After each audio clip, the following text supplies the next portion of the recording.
आपने बोला बातें यहाँ पे हुई जेजेएम को लेके, मुझे लगता है मेरी कॉन्स्टिट्यूएंसी उसमें कोई अलग नहीं है और कंडीशन सारी कॉन्स्टिट्यूएंसीज की वही है। मगर प्रयास ये रहना चाहिए कि अब आने वाले टाइम, क्योंकि गर्मियों का सीजन है, तो लोगों को पानी मिल जाए। उसके लिए मैं चाहूंगा कि डिपार्टमेंट अपना काम करे।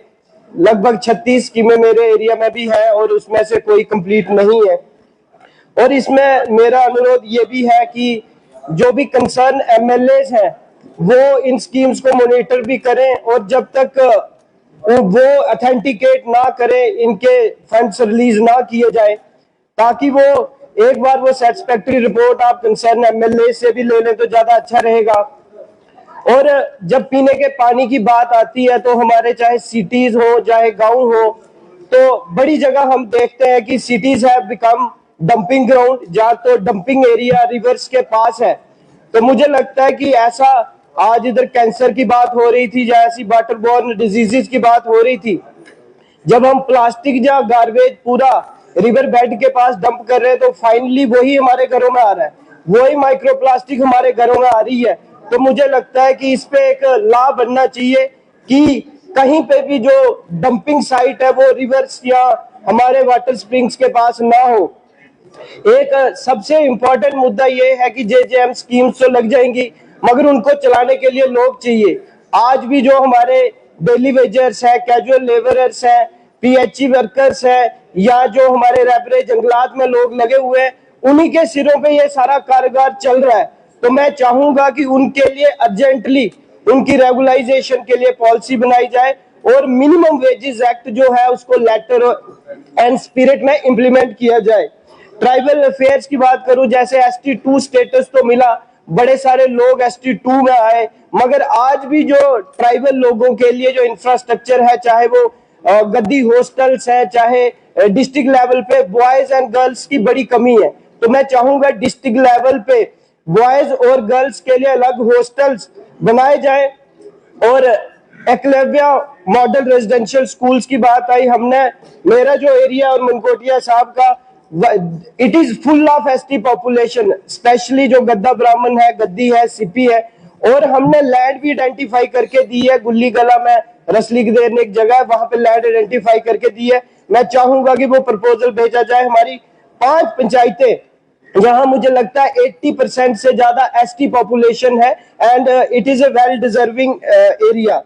इसके बाद रिजर्वेशन इन प्रमोशन की बात आई, अभी उस पे हाई कोर्ट का भी फैसला आया है और बड़े दबे कुचले लोग हैं जो SC और ST बिरादरी से बिलोंग करते हैं और बड़ी मुश्किल से वो नौकरियां ले पाते हैं, बड़ी मुश्किल से पढ़ पाते हैं। रिजर्वेशन इन प्रमोशन इंप्लीमेंट करना चाहिए और जैसा हम मानते हैं कि 6 अगस्त 2019 के बाद the entire constitution of India has been implemented in Jammu and Kashmir. So is the article 16(4)(a) and article 16(4)(b). तो उसको इंप्लीमेंट करना चाहिए। और जो रिजर्व कैटेगरी के लोगों के बैकलॉग्स है, आर्टिकल 16(4)(b) उसके बारे में जिक्र करता है, उनको भी एक सेपरेट क्लास ऑफ एडवर्टाइजमेंट से आपको नोटिफाई करना चाहिए और निकालना चाहिए। इस माध्यम से मैं आज याद करना चाहूंगा हमारी स्वर्गीय रजनी बालाजी, जिनकी टारगेट किलिंग हुई थी कुलगाम में।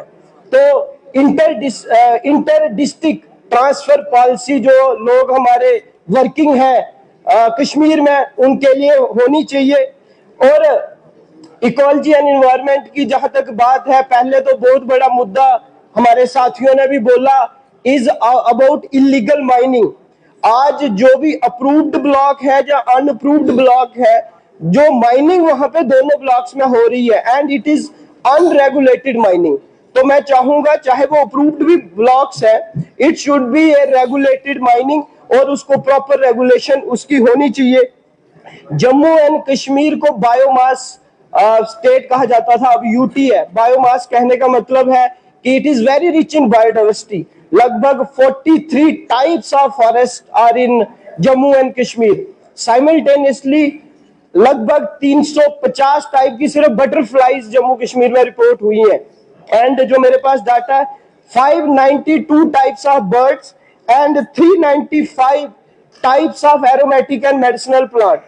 और जब एरोमेटिक और मेडिसिनल प्लांट्स की बात आती है, we have place like Syodhar and Ujjain. Syodhar कौन सी जगह है जहां से हमारी सूर्यपुत्री तवी निकलती है, तो it is rich in all aromatic and medicinal plant. और उज्जैन जहां से उज्ज रिवर निकलता है, और फॉर्चुनेटली वो दोनों मेरी कॉन्स्टिट्यूएंसी में है। That area is totally unexplored, ना तो वहां रोड कनेक्टिविटी है। तो मैं चाहूंगा कि जल्दी से जल्दी जो स्योधार का रोड है उसकी फॉरेस्ट क्लियरेंस हमें जल्दी मिले। और एक और बड़ा इंपॉर्टेंट हमारा रोड है किया टू चिगली बलोता, वो भी फॉरेस्ट क्लियरेंस में 5 साल से बचा हुआ है। मगर जब बायोडाइवर्सिटी के हवाले से हम बात करते हैं तो वो सिर्फ रामनगर की बात नहीं है, पूरा JNK की बात है। तो एक इंस्टीट्यूशन है, central institution for aromatic and medicinal plant. आज अच्छा लगा कि CM साहब ने नेशनल लॉ यूनिवर्सिटी की बात की, स्किल यूनिवर्सिटी की बात कही। मगर जब हम बोलते हैं कि Jammu Kashmir is a fragile state, fragile UT, यहाँ की बायोडाइवर्सिटी फ्रेजाइल है, तो मुझे लगता है कि we should establish a national institute for preventing biodiversity in Jammu and Kashmir. तो जो इंस्टीट्यूशन इस पे काम कर सके, और जो भी इलीगल चीजें हैं, विशेष करके दो, एक तो माइनिंग पे सख्त कार्रवाई भी हो और उसको रेगुलेट भी किया जाना चाहिए। ये नहीं है कि हम माइनिंग बंद कर दें, आफ्टर ऑल हमें डेवलपमेंट भी करनी है, मगर it should be A sustainable mining. और दूसरा, जो आज बीमारियों के हवाले से हम इतने कैंसर पेशेंट्स को भी ट्रीट नहीं कर पाएंगे, जो हमारा वेस्टेज है, गार्बेज है, उसको सही जगह पे डंपिंग हो और हर कॉन्स्टिट्यूएंसी में उसके लिए प्लांट्स लगे। यही मेरा सबसे अनुरोध है। बहुत बहुत धन्यवाद।